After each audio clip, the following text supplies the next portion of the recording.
गुरु पूर्णिमा के अवसर पर बस इतना ही कहना चाहता हूँ, जितने भी लोग हैं जिनके गुरु हैं उन सब के लिए तो लाभकारी है, जिनके गुरु नहीं है उनके लिए कोई लाभकारी नहीं है। गुरु पूर्णिमा जो होता है, गुरु पूर्णिमा का बहुत बड़ा महत्व है, जो हमारे शास्त्रों से वाक्य है। जिस प्रकार से राम भगवान ने जन्म लिया तो उनको भी गुरु बनाना पड़ा था, गुरु के बगैर ज्ञान नहीं मिलता है। कृष्ण भगवान जब पृथ्वी पे थे, जब जन्म लिए थे तो उनको भी गुरु बनाना पड़ा था।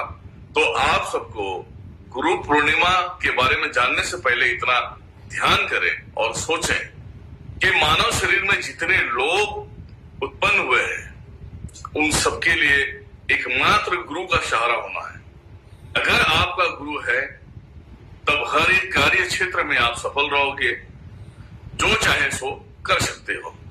ठीक है, अब मैं गुरु के बारे में स्पष्ट रूप से आप सबको बताने वाला हूं कि गुरु का महत्व क्या होता है। गुरु पूर्णिमा बड़ा दिन, बड़ा समय लाभकारी क्यों माना जाता है, ये आप सुने। गुरु जो होता है हमें अंधकार से उजाले में लेकर आता है। जो आपके अंदर दीपक चल रहा है उसकी रोशनी बढ़ाता है और उसे उजाला पैदा करता है। आपके अंदर भगवान तत्व को वो वहां पे उपजाता है, उसे बड़ा करता है, आप ज्ञानी बनते हो, संसार में लोगों के लिए कार्य करते हो आप। एक समय जब होता है जब हम गुरु के पास जाते हैं शिक्षा लेने, भक्ति मार्ग का। वैसे गुरु तो आप देखने जाओ तो माँ बाप से स्टार्ट करोगे तो बहुत सारी चीजें, लेकिन ज्ञान की दीक्षा लेने जब जाते हो आप तो उसी लिए गुरु बनाना पड़ता है, गुरु की सेवा करना पड़ता है। गुरु एक ऐसा इंसान होता है, एक ऐसा भगवान होता है कि उसके दर्शन मात्र से आपके शरीर पे जो पाप होंगे, दुखों का पहाड़ होगा, वो कट जाता है। लोग कहते हैं कि गुरु कलयुग में मिलना बहुत ही अनिवार्य है, कि कलयुग में गुरु नहीं मिलता, लेकिन कलयुग में गुरु मिलता है। आप सही तरीके से अगर जांच करने जाए तो गुरु आपको मिलेगा। इस दौरान में सब बोलते हैं कि दिनेश्वर महाराज चंद्र ग्रहण के बारे में कोई साधना, कोई मंत्रों का प्रयोग नहीं बताया कि क्या करना होगा। तो आप सबसे एक सवाल है मेरा, आपके पास गुरु नहीं है, चंद्र ग्रहण के बारे में कोई भी मंत्र देके मुझे क्या लाभ? चंद्र ग्रहण के टाइम पे आपको कोई भी मंत्र देकर मुझे क्या लाभ है जब आप उसमें सफल ही नहीं होंगे? फिर आप सवाल करते हो, दुनिया अपने चैनलों पे डालता है चंद्र ग्रहण में किस तरीके से साधना करेंगे, किस तरीके से हमें प्राप्त हो जाएगा। तो बाबू ये कलयुग है, कलयुग में जब तक तुम्हारे अंदर भाव नहीं होगा चंद्र ग्रहण का लाभ नहीं होगा। वैसे भी आपको चंद्र ग्रहण के बारे में जानना है, मंत्रों को जप करना है, किस तरीके से करना है, तो वैसे भी मेरे चैनल पे वीडियो दिया गया है। एक वीडियो 10 तरीके से बना के कोई मतलब नहीं है। तो मेरे चैनल पे सारे मंत्र के साथ में, विधि के साथ में सब बताया गया है, उसे आप फॉलो कर लो, उसे सिद्ध करो। ठीक है, अब आते हैं हम गुरु के पास कि कलयुग में गुरु कैसे मिले आपको, कैसे पहचान करेंगे गुरु का। सच्चा गुरु वो होता है जो सत्य का साथ दे, सत्य का मार्ग दिखाए और उसे एहसास कराए। मैं मानता हूं बहुत सारे गुरु बने, ऐसे कुकर्म कर लिए कि वो सलाखों के पीछे चले गए, तो आपका विश्वास हट गया है। परंतु इसमें भी संदेह है। अब संदेह मैं आप सबको बता रहा हूं तो आपको अजीब लगेगा कि संदेह क्या हो सकता है।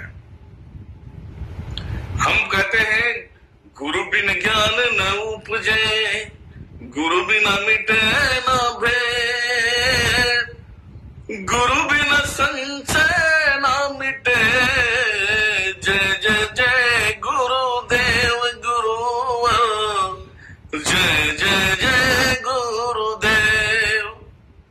गुरु पूर्णिमा है तो भाव भी ऐसा होना चाहिए। अब आप गुरु की पहचान किस तरीके से करेंगे, ये वीडियो दे रहा हूं। जितने भी साधु संत हैं उनके सारे सर के बाल जल जाएंगे। गुरु का मतलब क्या होता है अब स्पष्ट रूप से मैं आप सबको क्लियर कर रहा हूं। मान लीजिए आपको किसी को गुरु बनाना है, आप गुरु का चुनाव करते हैं, तो गुरु के पास जब जाते हैं तो आपके अंदर के मैल को पूरी तरह से वो धो डाले, ऐसा गुरु होना चाहिए। अभी आप सब बोलेंगे ऐसा कुछ है नहीं और कोई ऐसा मिलेगा नहीं, तो गलतफहमी आपकी है। चुनाव आपको करना है कि आपका गुरु कैसा होना चाहिए, ठीक है। गुरु को भी ऐसा लगना चाहिए जिसे मैं अपना शिष्य बना रहा हूं वो उस काबिल है, या उसके बीच में कोई बाधा है तो उसके बाधा को खत्म करें, फिर उसे हम अपना शिष्य बनाएं। जस्ट लाइक मैं आप सबको बता देता हूं, आज की तारीख में कलयुग के अंदर मैंने बहुत से सारे लोगों को सर्च किया है, बहुत सारे लोगों को देखा है मैंने। ये मेरी अपनी सर्चिंग पॉइंट है, ये आप भी समझ सकते हो।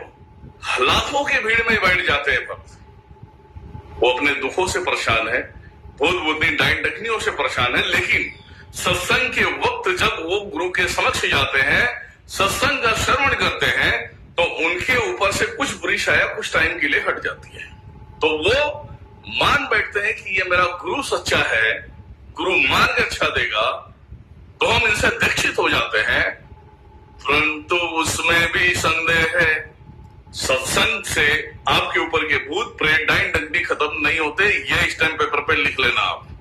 जब तक सत्संग करोगे, जब तक तो आप संतुष्ट रहोगे, भगवान के चरणों में रहोगे, उनके शब्दों को आप सुन के ग्रहण करोगे, इसलिए भूत प्रेत उस जगह को छोड़ के चले जाएगा। जैसा सत्संग से आप बाहर निकलोगे वैसे फिर वो आपके ऊपर अटैक कर देगा।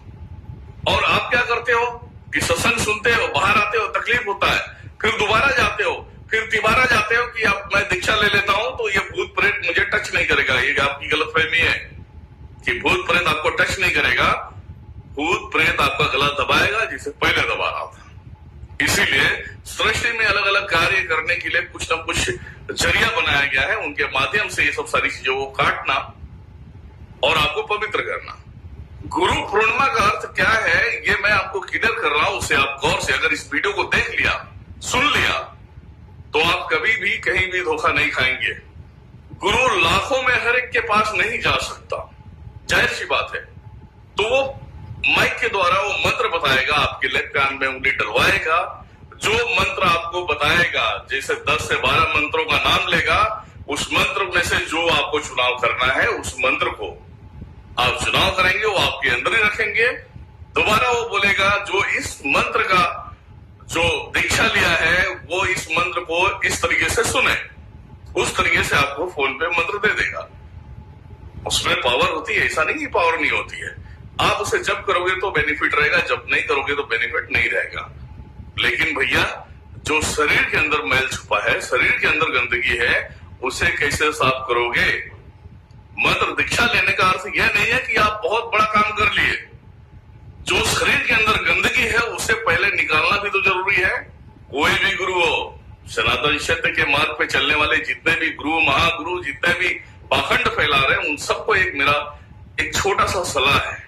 जब इंसान आपके पास आता है, पूरे भाव और श्रद्धा से आता है कि आपको गुरु मानता है, तो आपको भी ऐसा लगना चाहिए कि उसके शरीर के अंदर जो बुरी शक्तियों का वास है, बुरी क्रियाओं का वास है, उसे पूरी तरह से क्लियर करना, उसके शरीर से हटाना। उसके बाद आप उसे मंत्र दीक्षा दो तो वो सफल हो जाएगा।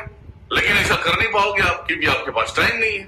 और ये पब्लिक है, जो भाई बंधु ये पागल हो जाते तुम्हारे पीछे जा जाके, भैया मेरा गुरु अच्छा है, सच्चा है।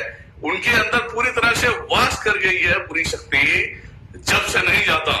अब इसका मैं निचोड़ बता रहा हूं, उसे आप गौर से सुने। मान लीजिए आपके शरीर में कोई जीन खबीज या शैतान कोई भी शरीर में वास किया है, ठीक है। आप मेरे पास आते हो, आपको मैं चेक नहीं करता हूं, मंत्र की दीक्षा दे देता हूं, तो मंत्र की पावर बहुत भारी होती है। जो शरीर में बैठा है वो आपको जिंदा नहीं छोड़ेगा, आपको तड़पा देगा पूरी तरह से, आपको रोड पे ला देगा। क्योंकि उनका भी बोलना होता है कि तू मंत्र दीक्षा ले रहा है तो तेरे शरीर में मैं हूं, पहले मुझे निकाल बाहर। ऊपर से तू अच्छे मंत्र की दीक्षा लेकर मुझे परेशान कर रहा है। जब मैं नहीं सांस ले सकता तो मैं तुझे क्यों सांस लेने दूं? तो तुम्हारा जो इष्ट मंत्र होता है, वो इष्ट मंत्र उसके अंदर काम नहीं करता। जो पवित्र चीज होती है गंदगी में काम नहीं करता। गंदगी का बोलने का अर्थ ये होता है कि पहले तू अपने शरीर से मुझे मुक्त कर, मुझे निकाल दे, उसके बाद तू तेरा इष्ट मंत्र ले ले। तू जब कर तेरे को पूरा लाभ मिलेगा। और तू उसके पहले मंत्र जब ले लेता है तो मैं घुट घुट के जीऊंगा तो तुझे घुटा घुटा के मारूंगा मैं। ये अर्थ होता है दीक्षा देने से पहले। ठीक है। सेकेंड थिंग मैं बात करना चाहूंगा कि गुरु वो होता है कि उसके शरीर के मैलों को साफ कर दे। उसके बाद जब दीक्षा दे, मान लीजिए गुरु कोई आपको दीक्षा दे रहा है, इष्ट मंत्र दे रहा है, आपके कानों में फूंक रहा है, तो कानों में फूकेगा तो आपको ऐसा लगेगा कि भैया मंत्र तो दे दिया, कानों में फूंक दिया, मैं तो मंत्र दीक्षित हो गया, गुरुमुख हो गया, अब तो मेरा सारा काम होगा। गलत। मैंने कहा ना, पहले आपको चुनाव करना है कि आपका गुरु कैसा होना चाहिए। मान लिया जाए कि आपको किसी ने मंत्र दे दिया, उस मंत्र को आपने सिर्फ कानों से ग्रहण किया, राइट कानों से ग्रहण किया, और आपको समझ में आ गया कि ये इष्ट मंत्र मुझे मिल गया है, अब इसे जब करूंगा तो ये ऊपर की तरफ बढ़ते जाएगा। ये आपका सोच बदल दो।